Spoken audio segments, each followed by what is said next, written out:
what's up for January? The planets have some close encounters, the bright stars of winter, and a chance to catch a comet. All month after sunset, you can see 4 planets without the aid of binoculars or a telescope. You'll find Mars in the east, Jupiter high overhead, and Saturn in the southwest with Venus. January 2nd finds the Moon and Mars high in the southeast after sunset in a lovely grouping with the Pleiades and Aldebaran.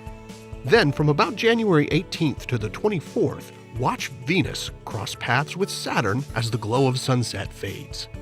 Look for the pair low in the southwest about 45 minutes after the sun dips below the horizon.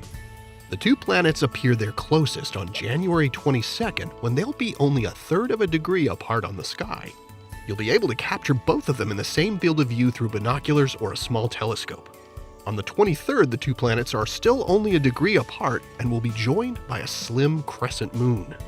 And on January 25th, looking to the southwest 30 to 45 minutes after sunset, look high above Venus and Saturn to find the moon only a degree apart from Jupiter, about halfway up the sky. January nights are filled with bright stars. Looking toward the south or southeast in the first few hours after dark, you'll spy the bright constellations of winter in the Northern Hemisphere.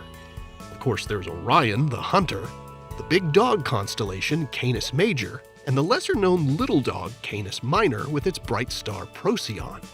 And Y-shaped Taurus, the bull, includes the bright Hyades and Pleiades star clusters. And just east of Orion, you'll find the bright stars Castor and Pollux, which form the heads of the twins in Gemini.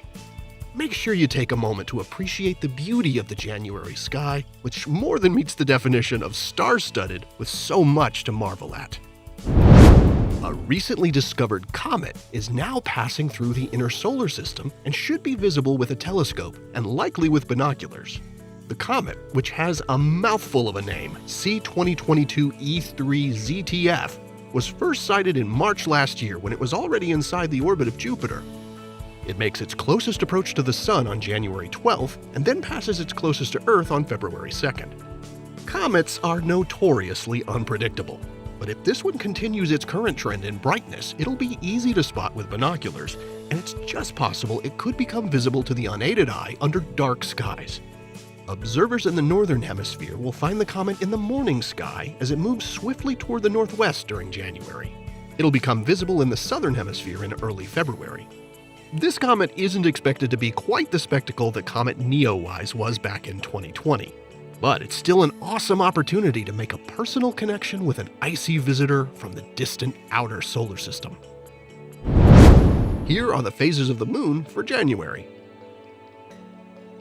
Stay up to date with all of NASA's missions to explore the solar system and beyond at nasa.gov. I'm Preston Dykes from NASA's Jet Propulsion Laboratory, and that's what's up for this month.